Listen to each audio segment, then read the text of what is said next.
inspire, greatness at track number 9. Stay on the right track and let your light shine.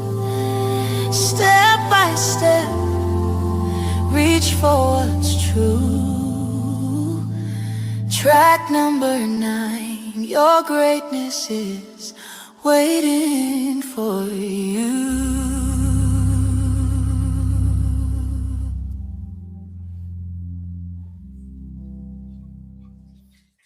Good morning, good morning, good morning, good morning. Welcome to track number 9. It is yours truly, Monica Cooper. Well, it's not quite morning, but for you, it's morning.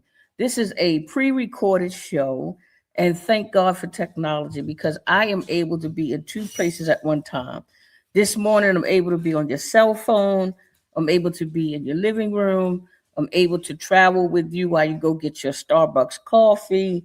So thank God for technology. This is a pre-recorded show. And well, enjoy. We have today our very special guest. This brother has been on the show previously. And I'm so glad that he was able to come back. And the timing is just absolutely perfect because children are getting ready to go back to school.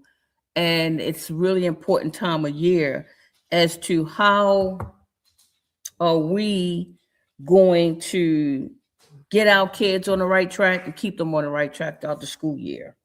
How are we going to make sure that they're getting that homework done? How are we going to make sure that they are moving from the 6th grade to the 8th grade, from the 12th grade, graduating? How are we going to do that? And one thing that I know is this new math, and I was just talking to our guests, prior to me coming on, and I was saying, 2 plus 2 is always going to equal 4. However, there seems to be this new way of achieving that number. I remember looking at a little kid's paper.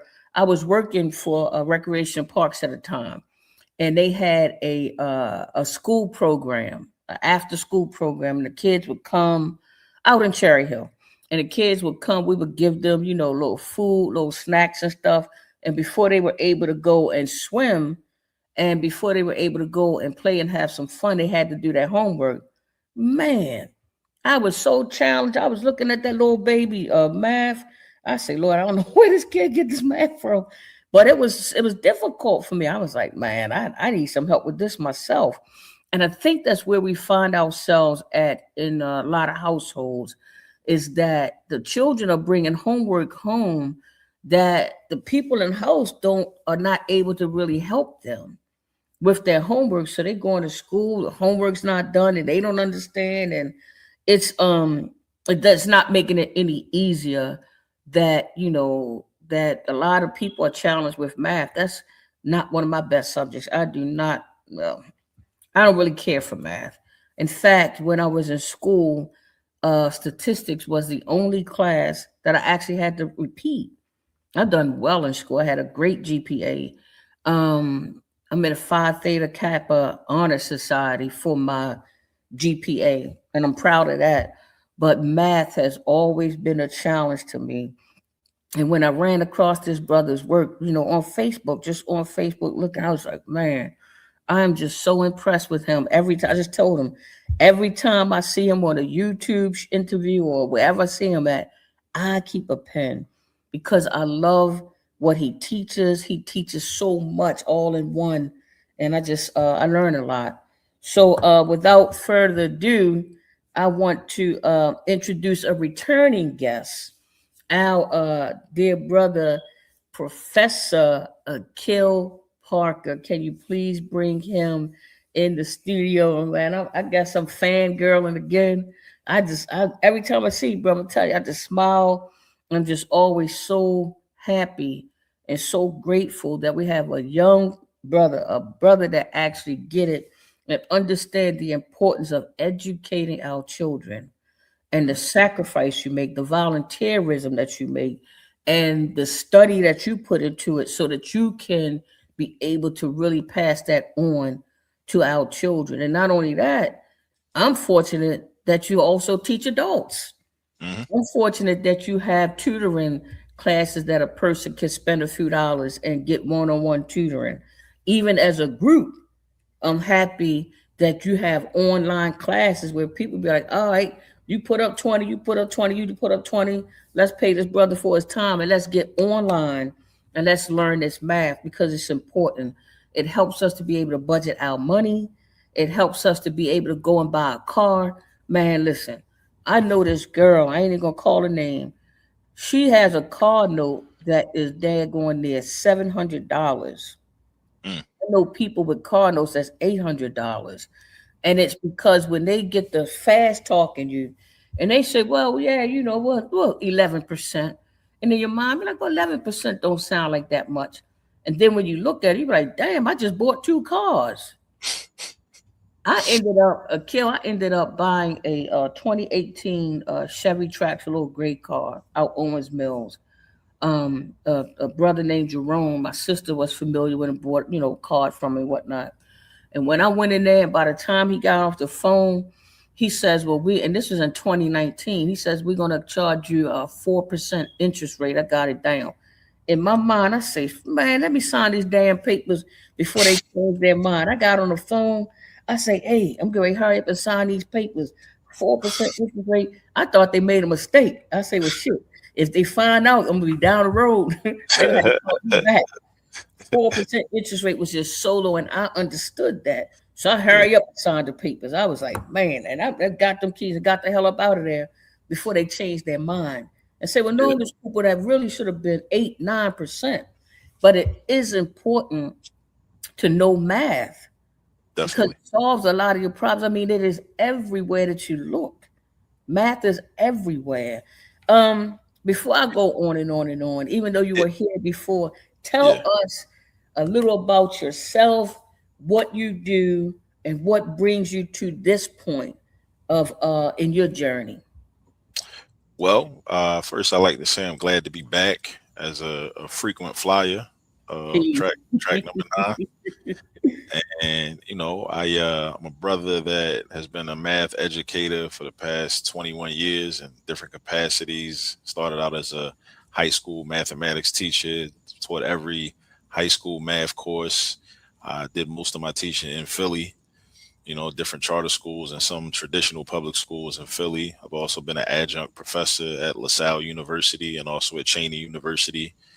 And I started a company in 2017 called All This Math with the goal of improving the relationship between mathematics and the Black community by, just offering culturally responsive explanations of different math topics and math concepts, creating resources for the community, and trying to just show people how math is the ways in which math is relatable and relevant, to their everyday life, to try to meet people where they are. And like, as you said, math is all around us, but the key is to be able to see it. Like sometimes things are right in front of your face and it's like how the old heads say, if it was a snake, it would have bit you. That's kind of how math is for a lot of us because it's right Mm, in front of us. Like different examples we could be going over with our children, our grandchildren, nieces and nephews, and we may not even notice it. So I notice these things. So instead of trying to hoard it and keep it to myself, I like to go out and share it with the community, either on my YouTube channel at All This Math on YouTube or on podcast episodes like this. Different podcasts have these positive conversations about mathematics and share these ideas on my clips from the podcast interviews on Instagram or TikTok or whatever the social media platform might be. Um, yeah, I just want Black people to win. I want us to be able to win. So we got to learn math in order to be able to win. It's a critical element. I know a lot of people might, think that sounds strange when I say that because some people say, well, you're never going to use the math and it's useless. Well, I mean, when people say that, that just means that it wasn't taught to them properly. mm, Because if you ever think that math is irrelevant and that you don't use it, that just means you never really learned it and it wasn't exposed to you in a proper way, which may mhm, most likely was not accidental. That was not coincidental or accidental because it's not difficult to teach people mathematics. It's not. If the powers that be really wanted our people to learn math, then environments, school environments, infrastructure would have been created so that we could, you know. And I think we need to recognize that and understand that what we're up against, and don't use that as a reason to feel defeated and pessimistic, but just use that as motivation, you know. Mm, It's not a level playing field. All things are not equal. And there are groups and people that benefit from our mathematical illiteracy. So mm, we understand that. Hopefully, we will be motivated to work even harder, not to feel, like I said, feel defeated and want to give up. You just got to find the right person to teach it to you. You just got to mhm, put the work in. And these are things that I've, been trying to scream from the rooftops for years, even when I first started out in the classroom back in 2005.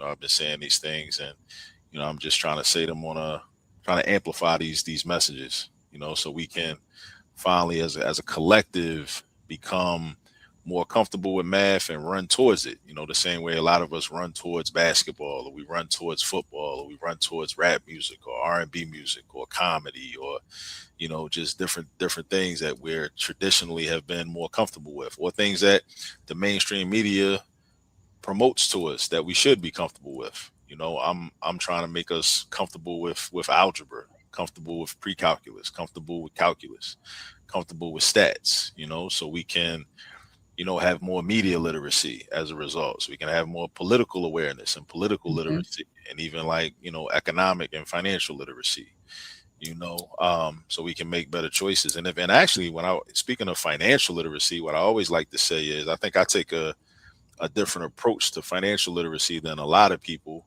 that you know may promote like a sort of prosperity gospel around financial literacy. And that I think that if financial literacy is taught properly, then at some point it should motivate the learner to start to question the overall economic system. Mm, Because a lot of financial literacy is about defense mechanisms. It's about teaching you how to not be preyed upon and not be taken advantage of. But at some point, you got to sit back and say, well, why is it advantageous for anybody to ever, for a company, a car dealership, like you mentioned, a payday lender, a check cash in place, a property manager that owns an apartment building, or whoever? mm, Why is it advantageous of them to take advantage of people in the first place? Why is it advantageous for a credit card company to, take advantage of people? That's systemic right there, because it doesn't. mm, There's built-in incentives for that. Like you might make more profit from jerking people and getting over on people. So I think that if financial literacy is taught properly, then the learner should start having conversations about, or thoughts about, well, why we got to be in this capitalistic system anyway. 'Cause mhm. and I think that when we have real critical thinking, which can also be developed from practicing mathematics at different levels, then we'll start to have some of those conversations. We might actually get around to the business of improving the society that Yeah. we're on a grand scale. So that's pretty much who I am. I'm a brother out here trying to, do the work of teaching mathematics, and it's, to the people, and especially the people that are not expected to learn it, because math is really a Mm, tool, and I speak from a space of privilege because, I grew up in Baltimore, went to Roland Park and went to Poly. So I was exposed to a lot of rigorous coursework, a lot of mathematics. I took calculus in high school, I had mm, exposure. A lot of people didn't have those types of experiences. So, and I think that again, that maintains the inequality by people not having those same or at least similar type of opportunities in a lot of schools. So I'm out here trying to, really democratize education and really level mm. the field. Yeah, I like that term, democratize education. And you had mentioned, quite a bit of places where you would actually need math skills. You mentioned when you're renting an apartment, when Hmm. you're buying a car, when you are credit card, when you're trying to build your credit. And everybody talking about I gotta have good credit because everybody's caught up in this capitalistic thing. Everybody wants stocks and bonds. Everybody want to go trading. Everybody want to play this capitalistic game Right. that everybody's playing, but they really, in many cases, don't know the rules. Right. And knowing the rules to me means that you know math. And Gotta then know you that. can figure that game out. And then you can also be able to stand up for yourself. You Mm, want a credit card and they charge you 23 to 29%. You got a 750 credit score, 800 credit score. If you know, then you can actually call them and say, "Hey, I'm willing to sign up for this credit card. I know I'm eligible, but you guys have to give me like a better rate." Or the yeah, same with definitely. purchasing a car, or the same with a house these days. I have seen people who are asked for trying to get a place to stay, and I've seen them people ask for 3 times instead of having the security deposit and first month's rent. Now they want you to actually make 3 times the amount of what you actually have to pay for your rent. So if your rent is $700, then you got to at least bring in $2,100. If your Yeah, rent is $1,000, you got to bring in 3,000. And if it's higher, 2,000, shit, you got to bring $6,000 home a month. You got to be making $70,000 just to get a daggone $1,500 a place to live. You know yeah. what I mean? And when you utilize math, I think that it could solve a lot of your life skills, but our people just don't see how math is being used against them.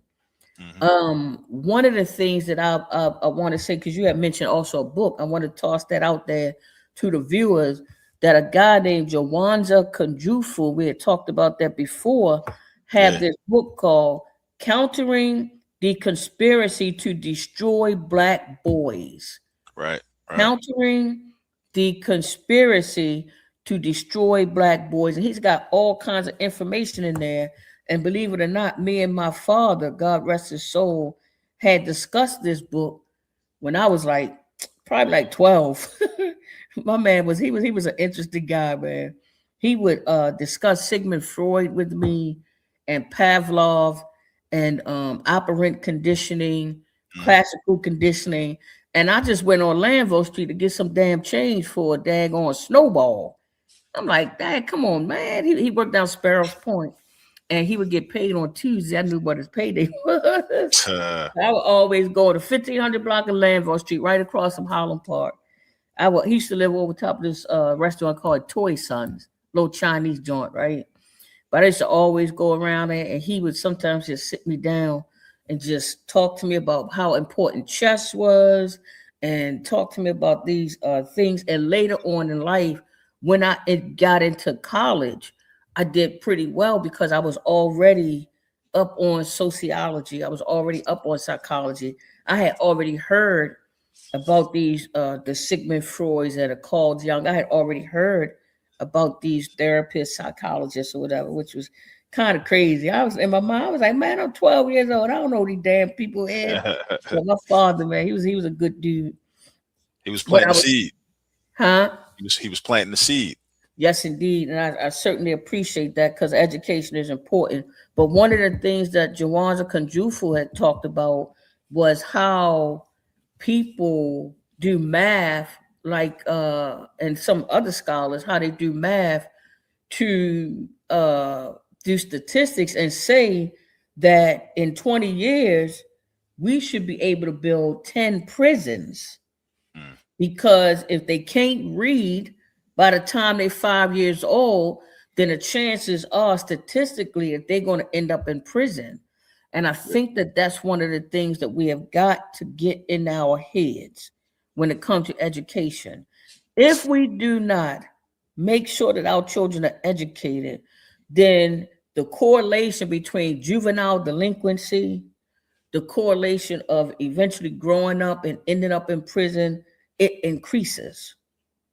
It increases. So it's really, really important that no matter what age a person is, that they themselves start to make sure that they learn these skills so that they can help their grandchildren with that homework.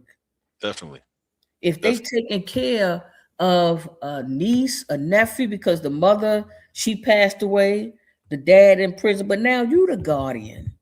You are responsible for the child. So it really is important that we sit down and learn this stuff.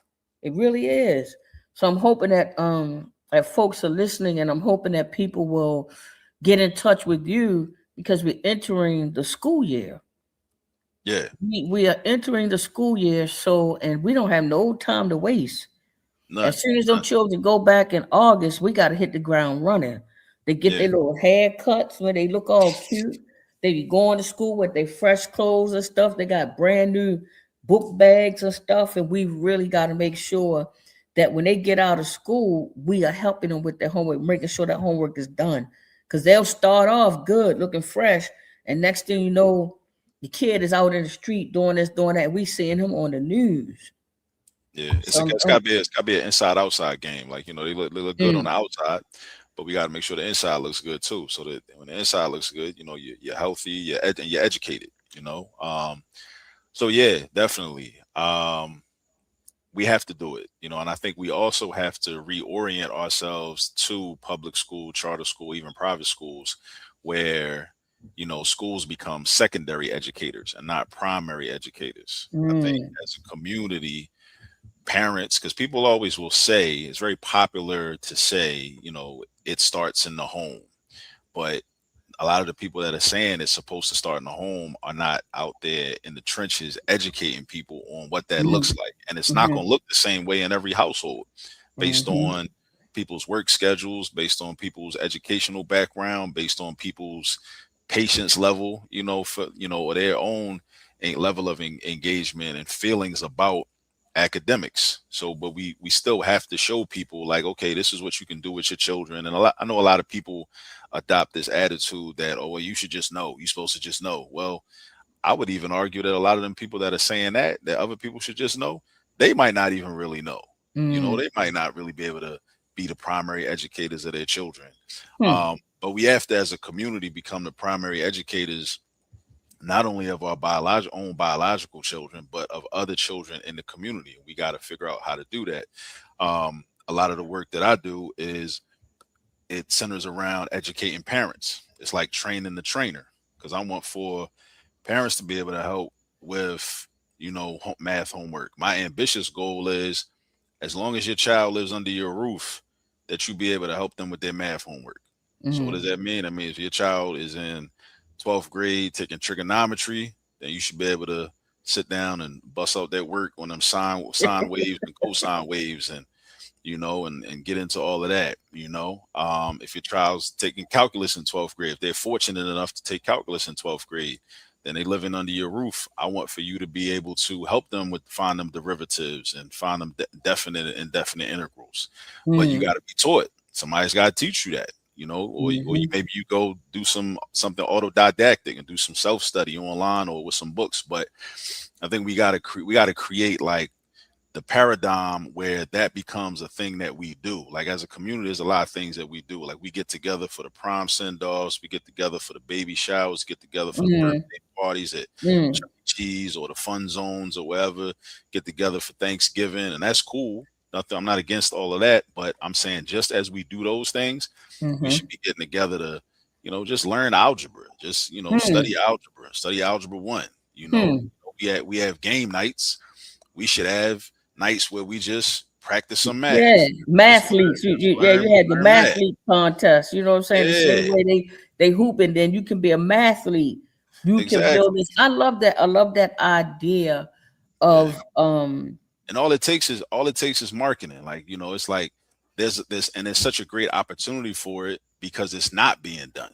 That's what the mm, opportunity is. The opportunity is not with the thing that's everybody already doing. so The there's a opportunity is need for the for thing it. that, yeah, it's a definite need for it. And nobody really is doing that. At least nobody's trying to, change the paradigm like that. I mean, people will say, Hmm. yeah, we should get tutoring and we should, like, supplement, what's going on in school. But I'm saying, I want a total overhaul. I want something revolutionary, where it's like, Mm, I send you to school to practice what you learned at home. I mean, mm, this is what that's math teachers powerful. essentially do. Like, we as Mm, math teachers with children, like, if you, like, you talk to me or talk to anybody that that might be a math teacher that's also a parent, they know, I would say the vast majority of math teachers that are parents, they take full responsibility for the mathematics education of their biological children.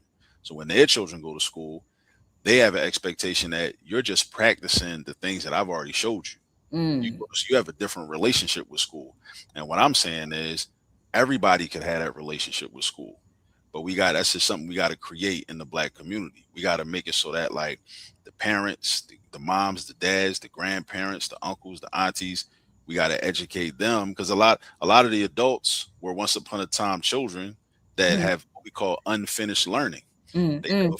They never fully learned the arithmetic in elementary school. They never fully Mhm. learned the algebra and the geometry and the statistics and the pre-calculus when they were in high school. It's never too late. It's not too late for that. And I think also another thing we got to do is kind of disconnect ourselves from this idea that the only purpose of education is to get a job so I can get a paycheck. That's not the main. That's a byproduct of education. That's not the main purpose of education. The main purpose of education is to be more human, to Mm. be more a better human being and understand the world that you live in, understand the world around you, understand how things work, understand like you don't learn biology so you can get a biology degree and then go get a job, from a company that's looking for biology majors. No, you learn biology so you learn how your body works. You learn Mm. how the ecosystem works. That's the main reason. Like I say, like getting a job is like secondary, but and I think that's an important thing we gotta address also because a lot of people will be quick to say, "Oh, you don't need to know that. You're never gonna need that unless you get this type of job or that type of job." Well, why it's gotta be about a job? Mhm. It shouldn't even just be about a job. Again, that's a byproduct. That's secondary. Mm. You need to learn mathematics, physics, chemistry, study literature, learn foreign languages so we can be more human and we don't just be out here just dumb and basic. Like a lot of us are dumb and basic. But what happens is when you get into these echo chambers with a bunch of other dumb and basic people, then you start feeling like, well, I'm a little smarter than most of them, so I'm cool, right? But then you got to Mm. stay in that space. Like what do they say in the land of the blonde? The one-eyed man is king. Well, it's like okay, you might feel like you a king, but you only got one eye though. You know, so this is Yeah, so this, yeah, this yeah. is what happens, man. We end up being out here like very dumb and basic, and we Mm. almost take pride in having very little education and very little understanding, because we sitting there thinking like, well, it's like a hustle mentality. Again, and that's an outgrowth of capitalism as well. It's just this constant hustle mentality. Whereas I'm only going to do it if I can get a dollar, right? Mm. And yes, we do need in a capitalist system, we do need financial resources because we need food, clothing, and shelter. We do need that, but we got to be able to transcend that, whenever Mm. possible. And the learning should be about being more human. Not Mhm. just like, well, if it ain't gonna pay me, then I ain't gonna do it. Like, well, what type of currency are you talking about? Because I mean, it could pay you in health. When you know more about the world, you know more about how things work. It's possible for you to be a healthier person, right? Be Mhm. a happier person. Be a Mhm. person who's more in tune with nature, being more in tune with other human beings. You'll be more of a human being. Um, but yeah, we gotta really change the paradigm overall. Whereas yes, we become the primary educators of our children. We teach the math at home, and then when our children go to school, then they practice the math in school. So when the teacher writes the assignment on the board, puts the standard up there, the objective and all that, the child should be saying, oh, okay, I know, I'm familiar with this. I know this. I do this with my mom. I do this with my dad. I do this with my auntie. Well, we practice this in the car. So they're not blindsided completely like what happens a lot, because in our defense, we have been socialized to fully outsource the responsibility of Mm. mathematics education to the schools. We've Mhm. been Mhm. socialized. It's a form of social engineering. It's a form of Mm. social control, right? So that's why it's ironic when a lot of people that are in education, whether they be teachers or administrators, have these complaints about a lack of parental involvement or a lack Mhm. of education taking place at the home. Whereas, like I said, I'll be the first to say, yes, parents need to do more, but we also got to address the fact that we have all been socialized to not do more. Mm. I mean, this is just it's baked into the society. I mean, it's how we've been raised, and that's why the people that do more, the parents that do more, they are outliers. They are Mhm. not the norm, but that's Mhm. for a reason. But that has to become the norm. Like the parents that are like, okay, Yeah, so okay, you go to football practice, you go to basketball practice. Okay, we're gonna sit in the house. We're gonna practice this algebra. That's what we're doing. We're gonna practice this arithmetic. And if I don't know how to do it to be able to teach you, then I need to practice it. So I'm gonna turn the TV off. I'm not gonna watch Netflix tonight. I'm gonna be studying how to use the distributive property to multiply two-digit numbers by two-digit numbers so that I can show my children how to do this. Right? That's what I'm doing in the house. Distributed property, boy. That reminds me of sometimes when you put that stuff on Facebook and I be trying to figure out the problem. Sometimes you Yeah, just pop up on Facebook and say, what is 9 to the second power times such yeah. such such such so and so, and That's I'll be good like, stuff. It's yeah, good and stuff. I love how you just throw that out there and get people to participate, because I do believe that when we change, I'm not gonna say if, when we change the culture of education, it would cut down on the bullying. Hmm. It would cut down on children, and how they treating one another. Because a lot of times you got children in those classes that want to learn, but because of the majority of them are showing off, the other little kids are suffering. They don't want to say nothing. They don't want Yeah, to say, they don't want to say, Mr. Jackson, can you tell them be quiet because I can't hear you? right. So now you got the whole class that is, and a lot, and sometimes it be just a few little kids that's acting out because they don't really know the work. Right. Sometimes they got little issues like they can't see. I remember they had started a program where children can get glasses Yeah, yeah, for yeah, yeah. free because they realized that the children were too embarrassed to say, I can't see the board. And Right. they sitting there and they can't see. And they did a whole study on it, a whole survey on it. And the conclusion was, well, we need to have a a, a glasses, an eyeglass program where children can be able to get these glasses so that they can see. So I think, excuse me. So I think that it's really important to help, kind of change the culture of education, because the nerd and a really smart person in a class is the one that's going to get beat up, the one that's going to be bullied, the one that's going to be attacked, because some kind of way we have made education to be like really uncool. Yeah. Speaking proper English and having good diction, we have turned that into something negative. Whereas when you came out of 1865 slavery, it was the opposite. Right. Everybody that came out of slavery understood that the golden key was education.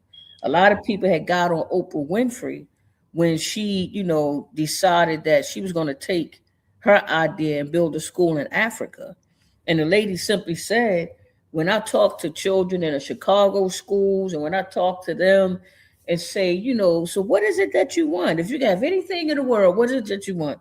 They started talking about damn Michael Jordans, and the Xboxes and stuff. And when she asked the kids over there, what is it that you want? They said education and books. So naturally to her, that's a better investment. Investing into, young people who they say, well, we want books. So I didn't knock her for it. I thought it was a really good idea to I do always that. I always wondered, with the amount of financial resources that she had access to, why not start a school in Chicago and one in South Hmm, Africa? hmm, hmm. Because even if the young people in Chicago, overwhelmingly said what they wanted was, I mean, they're children, so I would expect them to say that. And Hmm. children can be taught, can be kind of reconditioned. They're still young. I mean, adults can be reconditioned, I think, but it's a little more difficult because you have more years of that prior conditioning, you Hmm. know. Um, but yeah, I always often wondered that, like, why she didn't also start a school, there, because she, if the school had worked effectively, it could have, shifted those children's priorities, Hmm. and then especially once they start receiving that proper education, then they might realize, like, yeah, I might still like the Jordans and the video games, but I also realize that there is something that's more important than that. You know, Mm, that's something mm, I often thought about when I remember that story came out some years mhm. ago. But yeah, we definitely it all goes back to the same thing, just needing to um just market education differently and start having different conversations about Mm, education, like conversations like this one, mhm. and also us being optimistic about things. And oftentimes a lot of the conversations about education are different from this conversation, because a lot of people, it's like doom and gloom, and it's like a lot of pessimism, and people are, It's a lot of stuff. It's a lot of stuff disassociated. going on, though. You know what I mean? Like Yeah, this whole world. Because I look at it and I'm just like, God, please help us when it comes to education. Because I've been watching on a federal level. I've been watching them as the federal government, as they continuously take more and more money right, away from public schools and right, shifted it into religious schools. And yeah, doing my research, I recall that when they didn't want black and white people to go to schools together, they started putting their children into religious schools, yeah, and it costs a whole bunch. Now all of a sudden they have figured out a way that we can take that money that was allocated for public education and start shifting it to private schools and to religious schools. And what we'll do is we'll get one or two children and we will give them so-called scholarships or give them a so-called school voucher. yeah, And the crazy part about it is, even when they get the school voucher, that school that's receiving those federal dollars don't have to choose that student. yeah, And then when that student gets into these private schools, these religious schools, might cost the mother 20, 30, 50,000 tuition for that kid to be in that school. But then they start saying things like, well, when you graduate, you can't wear those African beads in your hair. mm, When you come to school, we don't want you to have dreadlocks.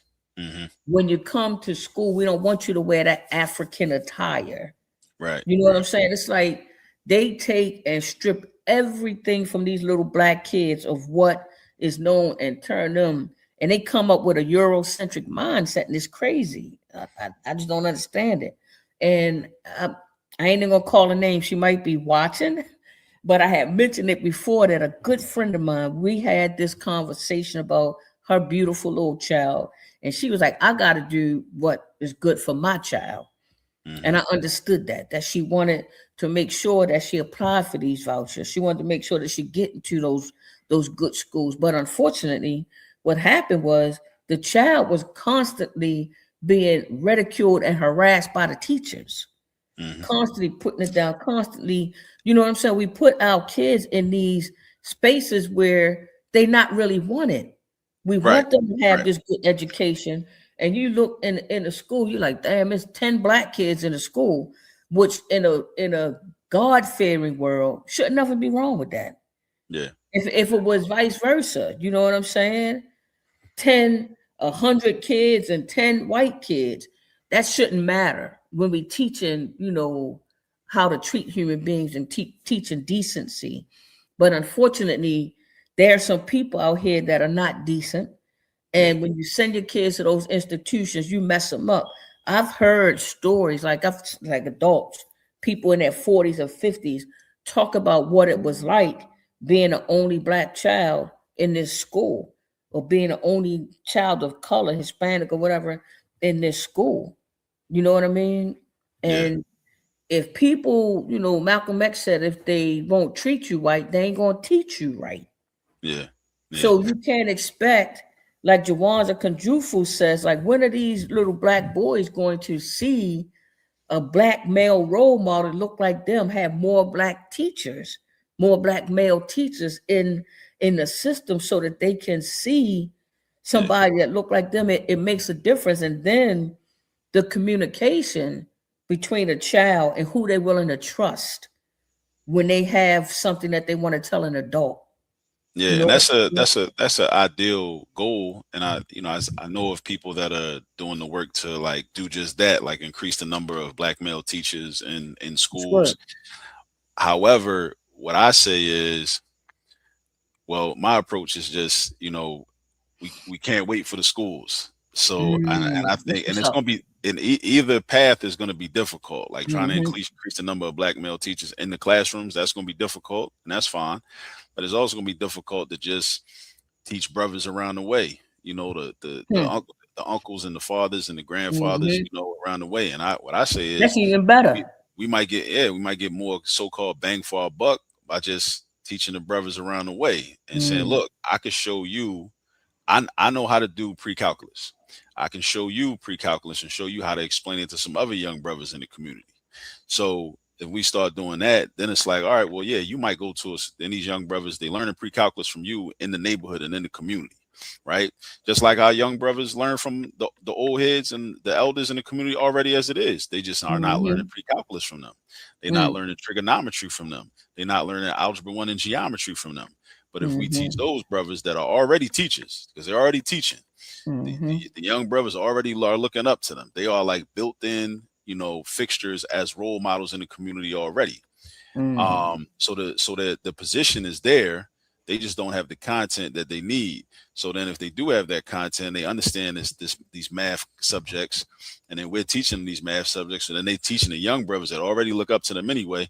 Then when those young brothers go to the schools where there's no black male teachers, it's not as much of an issue, because once again, it's like, like learning is a very vulnerable experience. Mm-hmm. Whereas Mm-hmm. in order to be in the most ideal situation for learning, I need to trust you. I need to be able to be vulnerable to you. And if I know you don't like me, if I know you're racist, if you're a white racist teacher, Asian racist teacher, whatever, or maybe you are a black teacher that has, class antagonisms. You don't like, maybe you came from the suburbs, or maybe you came from the hood, but you live in the suburbs now because you came up or whatever. You graduated to a different socioeconomic level. So now you don't like poor black people no more, right? Because they remind you of yourself and you really hate yourself on the inside. So maybe you don't like poor black children that are in your class. Mm. That teacher becomes less relevant because I don't really need you that much. I'm just here to practice what my community taught me. It's Mm. similar. So then math class becomes like recess, in the sense that in recess, for the most part, most children are not primarily learning how to play basketball or football at recess. They already know how to play. They've been playing in their neighborhood. They learned in their neighborhood and with their community. They come to school and go to recess, and they hone their craft. They Mm-hmm. fine tune their skills. They get to have friendly competition, talk trash to each other, and and just basically showcase themselves. That's how I think math class should be. Math class should Mm. be like that. But in order for it to be like that, people like myself that have the skill set and other people, we have to get out there and educate more parents and more adults in the communities, and also get out there and educate more children in the communities ourselves. Yes, sir. Sir. So that we can make that happen. Because when you bring up the fact of what the federal government is doing and what state Mm. governments are doing in terms of like pulling resources and reallocating resources away from our communities, then that's all the more reason. I think we should fight on different fronts, on multiple fronts. I think we should fight to maintain those resources, because we are taxpayers. So it is a Mm-hmm. form of theft if they take our resources and redirect them in other places. I think there should be a battle on that front, but I also think there should be that should give us motivation to say, look, these people are taking the resources away that would have made it more likely for our children to be better educated. So what does that mean? That means we have to take the responsibility and figure out how to be able to sit down at the kitchen table and teach the algebra 1. Sit down at the dining room table, teach the algebra 1, or sit in the car, or when we riding on the bus or on the light rail going somewhere, we got to be able to figure out how to teach the algebra 1, because that school that we used to go to might not be there in 2 years, or that after school program Mm-hmm. that we used to go to, they might pull the funding from that. Now they're not getting the Mm-hmm. grants no more. So now we can't go there, no, we can't rely on that. So we got to be more, self-reliant, like how our people Mm-hmm. had to be during segregation and during Jim Crow Yeah. or Yeah. desegregation. We got to really Yeah. take that mentality and become Mm-hmm. very aggressive with looking out for ourselves and looking out for our communities, and I think that should be the response. I know that's, I think, and Mm. I think it's a consequence of the sisters and brothers that I've studied, growing up and, reading different books in my, more so in my adulthood, the different nationalists and Pan-Africanists that had this idea that, we got to do for self. Nobody's coming to save us. Nobody's coming to save us. We got to do for self. We do have to address when people are systematically trying to harm us.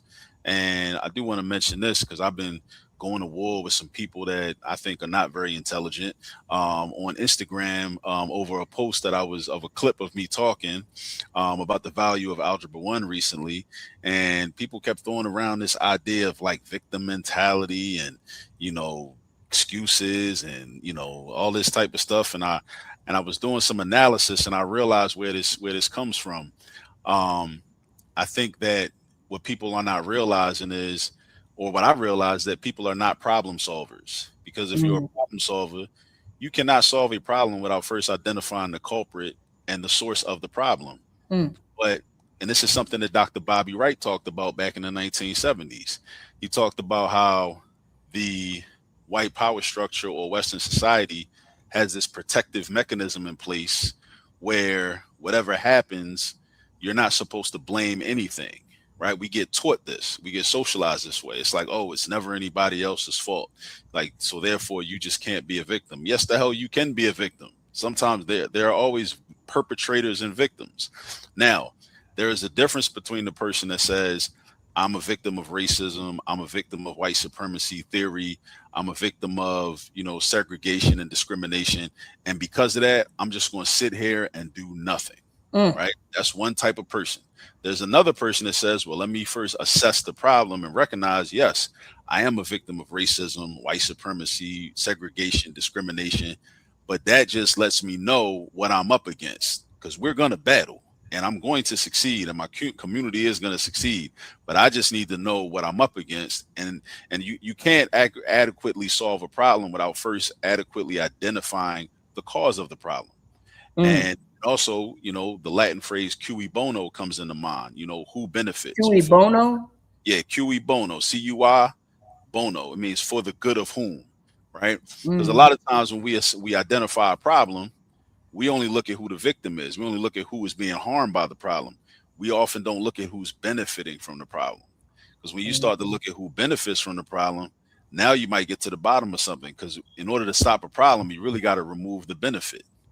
Remove the benefit. Just like if you got, mice in your house, that's a problem. Who's benefiting? The mice. So what do? Remove the food source. Remove the food source. Now the mice don't benefit. Now they're not coming in here no more. Mm-hmm. Right? So we got to identify who's benefiting. A lot of times, and the media does this, very well. They'll always focus on just who the victim actually is, and they always focus on the recipient of the problem, not the person or the entity that's benefiting. Because what you may find is that when you really get down to it and do the real analysis and find out who's benefiting from this, that might be the same corporation, it might be the same nonprofit organization That's causing that a problem. that is claiming to be on your side trying to end the problem, Yeah. but yet, and they might throw some money at you. Let's say they might throw $100,000 grant at you, throw a $500,000 grant at you. Say, oh, that's great. We're going to use this to do some work in the community, which we should do. But then you look at it more deeply, like, wait, this problem is generating $2 billion a year from them. So that Mm. $500,000 grant ain't shit. Yeah, yeah, So yeah, pretty much. they making $2 billion off the problem, and they're gonna throw 500,000 at you with the idea that they're gonna help you try to solve the problem. They know that 500,000 ain't gonna have not even put a dent in ending Mm. that problem. But once we Mm. start to realize these things from doing our analysis, which we're more equipped to do when our brain is trained to think mathematically. So that's why Mm. math is beneficial. It's not just Mm-hmm. about getting a job, right? It's about knowing how to think and knowing how to be a critical thinker, right? Then we do that mathematical thing, and then we start to say, okay, now I know who my friends are, and I know who my enemies are. I know Mm. who my allies are and my enemies are. So I can start to move differently instead of just thinking, oh yeah, they on our side. They gave us this grant. They tried to help us out. Mm. okay, really, are they trying to help you out, or are they just trying to, maintain the problem and have people that aren't as critical in terms of their thinking be confused even further? So, yeah, so I definitely want us to understand that, you know, that just identifying the source of a problem or the perpetrator of a problem, that is not playing the victim. Mm-hmm. That's being intelligent. That's being Yeah. scientific. That's a Yeah. scientific approach. That is taking a scientific approach. That is not playing the victim. Like I already mentioned earlier, like the person that just sits there and says, "Well, I can't do nothing. Woe is me. Oh my God." That's being a victim, right? That's the victim mentality. But victim mentality is not saying, "Okay, well, this is what we up against, so this is what we got to do to overcome." Mm-hmm. That's not playing a victim. That's being intelligent, figuring out how we gonna win. I mean, in war, you do that. If you at war with, two armies are at war with each other, one army they're trying to strategize on how we can win, how we going to defeat this other army. We first got to recognize, okay, what is this other army doing? Oh, they got this river blocked off. Oh, they got this passageway blocked off. Okay, so that means what? That's a problem for us. It don't mean we're going to give up, wave the white Mm-hmm. flag. It means, okay, we got to figure out another way to circumvent that. We got to make that issue irrelevant. We got to figure that out. So, but with this education thing, we just got to figure out. And I'm very optimistic. I'm optimistic, Me too. right? As we all should be, That's right. because we realize that, the more that we study, and also we realize our history, what our ancestors have been able to do in the past, right? They left us clues and left us information and instructions that we can implement, now. Mm. So, and Yeah. and another thing for us to remember is this: it's okay if we don't see the fruits of the labor in our physical lifetime. That's okay. We might not be meant to see it. That's something else I learned from listening to the late Bobby Wright. We might not be meant to see it. It might be for 2 or 3 or 4 generations later. But if we don't do the work now, then the second, third, or fourth generation from now might not be able to see it. It might be postponed even further if we don't do the work. So we got to do the work. We got to educate the children. Like what I'm trying to do with shift this paradigm. I may not live to see it actually happen, but it may start happening incrementally, just in little pockets here, little pockets there, pockets over here. And then maybe 50 years from now, the same families that have game night, which is cool.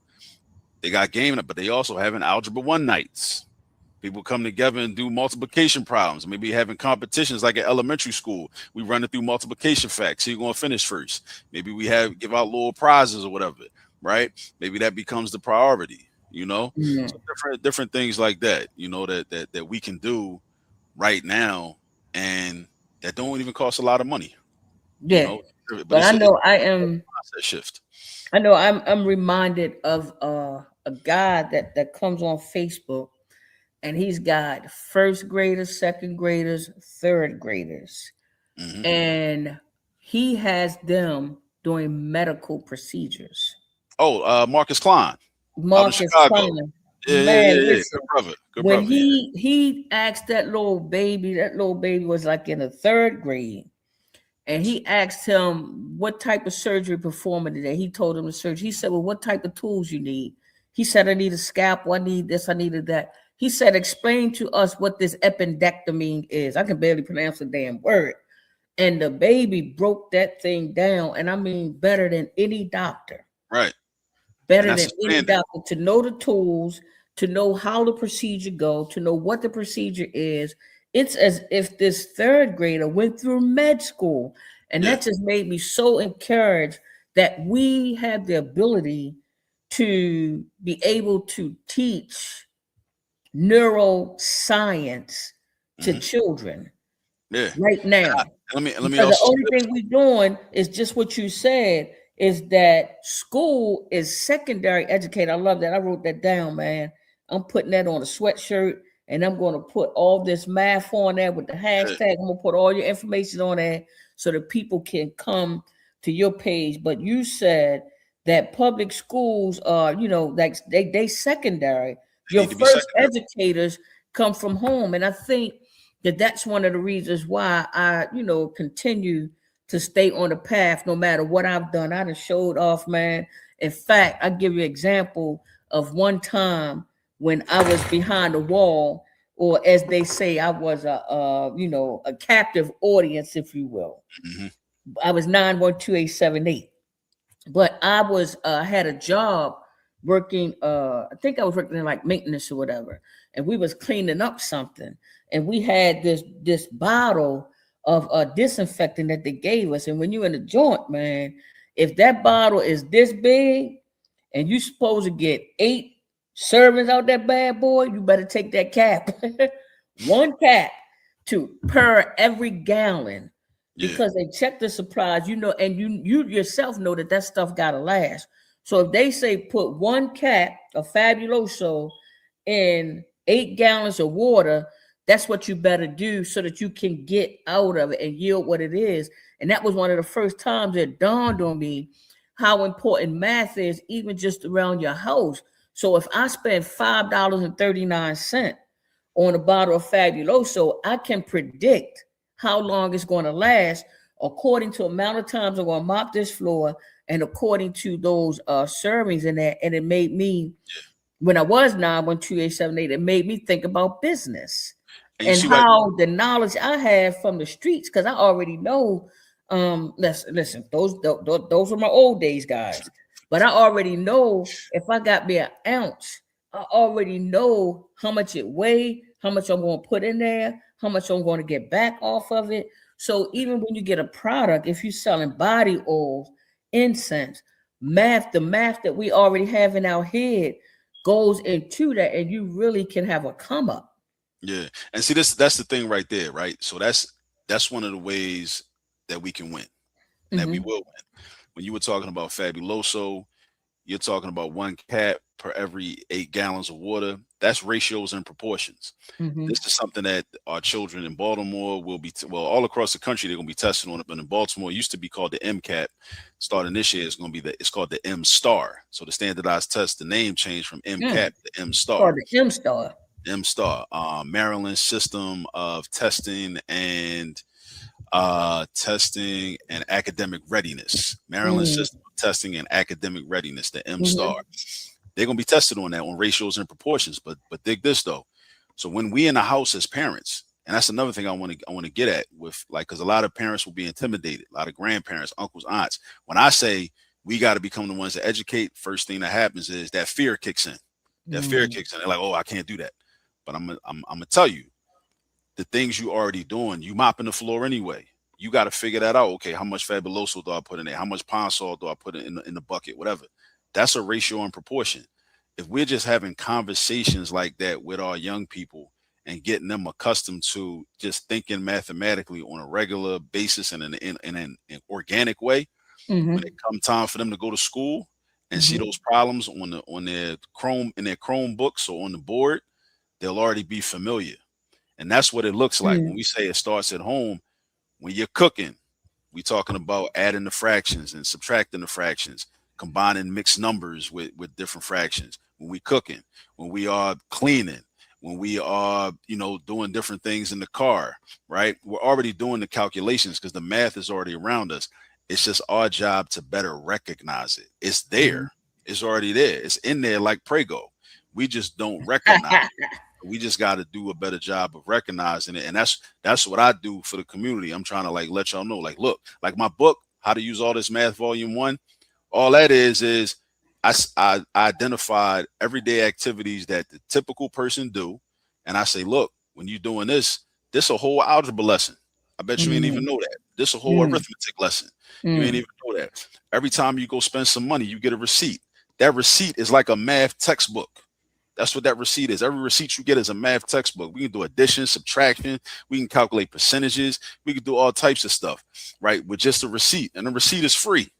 Most Mm-hmm. people throw receipts away, or they be in the store, be like, you want your receipt? Nah, I'm cool. People just dismiss that. That's a math textbook. We could practice with receipts every day. We spend money almost every day. We can get receipts and just have mathematical conversations. Nutrition labels on all the food we buy. or the different That's what I snack be trying to products, figure out. Me and my all little that. chunky self. I be trying to figure out them Yeah, damn labels. They be having them percentages on there, and yeah. So they that's might say that's 30% of sugar. I be like, is that damn 8 teaspoons or 20? I be looking at them labels sometimes. I'm like, man, no wonder I'm still chunky. I can't so add. so all of I that. can't add or multiply. I don't know what's going on. I'm still fat. You go out to the restaurant, you go to the drive through or whatever, fast food or whatever. A menu, if it's got prices on it and it's got amounts on it, I mean, we can practice dealing with unit price. You know what I'm saying? Hmm. Like you, okay, what is Wendy's like 5-piece chicken nugget? How much a 5-piece chicken nugget? I know it used to be 99 cents back in the day. So back in the day, I know they're not 99 cents no more, but back in the day, if they 99 cents, we round it up to $1. If it's a 5-piece, ask your child how much is one chicken nugget worth. That's $1 divided Hmm. by 5. Break that dollar up into 5 equal parts, so it's 20 cents per nugget. So just having them think about unit price. And then when you're thinking about unit price, like you mentioned earlier, we getting into business. You're thinking like a business owner, thinking like an Hmm. entrepreneur, thinking like an economist, right? Hmm. So we can find a unit price in anything. I gotta when volume 2 of how to use all this math drops, I'm gonna have a section in there. And this is something I do when I do the parent math workshops through at different city schools. I've been doing for the last couple years here in Baltimore. um, I show you how to find the unit price of one Dorito out of the big bag, one Really? rough one Ruffles potato chip out the big bag, right? Mm. One Cheez It out of a box of cheeses, because on the nutrition label it tells you how many servings are in the bag or the box, Ah, and yeah, then yeah, it yeah. tells you how many chips is in each serving. So you can Good. figure out how many chips is in the whole box or the whole bag. Like if you got a bag of Doritos and they say, okay, it's 15 servings. And then they say, all right, well, it's 20 chips per serving. So then we can say, okay, we'll do 15 times 20. That's going to be 300. So that means it's 300 chips in this bag. So if it's 300 chips in the bag altogether, approximately, it's not an exact Mm. science, but it's approximate. If the bag of chips costs $8, you figure out the unit price by taking that $8 and you chop it up into 300 equal parts, because you're taking the Ah, $8, dividing it up into each the amount of chips you got. I So you just always throw that in the wondered that. calculator. Like Eight when I dollars go in divided the by 300. supermarket and I look at the price on the right side, then on the left side it says unit price. I never So really they look so they at don't it. do they're not doing it like that. They're doing it like per ounce. They probably doing it per ounce, but Oh, okay, yeah, but okay. I don't. I came up with that because I don't like the per ounce, because per ounce ain't real to me. What's real to me is like I know what Yeah, it feel really. like to go in the bag with my hand and pull one chip out and hold it in my hand like this. I don't know how much an ounce feel like. I These don't know how days, much that one chip costs you $47.50. that is. That so I don't. You like, boy, them two chips cost you $9. Yeah. But what I'm saying is like these are the things that are around us that we can do in order to win. And it's nothing too crazy. Like a lot of times when people such as myself stand up and start talking about what we need to do as a community, if it involves mathematics and taking more responsibility, a lot of people won't say it, but that fear kicks in the back of Mm-hmm. their mind, like, oh, I can't do that. They get shook. Mm-hmm. Their ego won't allow them to speak up about it. They'll keep it to Mm-hmm. themselves unless they're a little more bold and more transparent. Well, I But know I am. I'm trying to get some time because I want some one-on-one tutoring myself because I know the whole world is going to open up for me, and I'm hoping because we are at time, but I'm mm, hoping before we go that folks will see and see that your information. Can you run that one more time? I'm talking to the producers now, guys. All this math, and also go to YouTube, go to all this math, and check out our brother. And like he said, man, he's going to be in Baltimore City schools. He's going to be teaching the mm, parents. Get in touch with him because I'm going to make some time for him. I mentioned that before. We're going to have a group. We're going to have a group of some parents, myself, and we're going to go ahead and delve into this math. But anyway, brother, I appreciate you. I want you to have a wonderful day. I want everybody that tuned in to enjoy this beautiful Saturday. And yeah, have yourself a good day and thank God for pre-recordings. We will be again. We'll be here next Saturday. We'll be live next Saturday. But until then, enjoy this Saturday. And yeah, we got a frequent flyer. Our brother's gonna come back again because I still want to get into the hystematics. The next oh time yeah, we come, yeah. we're gonna delve deep into the hystematics. I appreciate you. Have a good day. God bless everybody. Thank you Peace. very much. We inspire, greatness at track number 9. Stay on the right track and let your light shine. Step by step, reach for what's true. Track number 9, your greatness is waiting.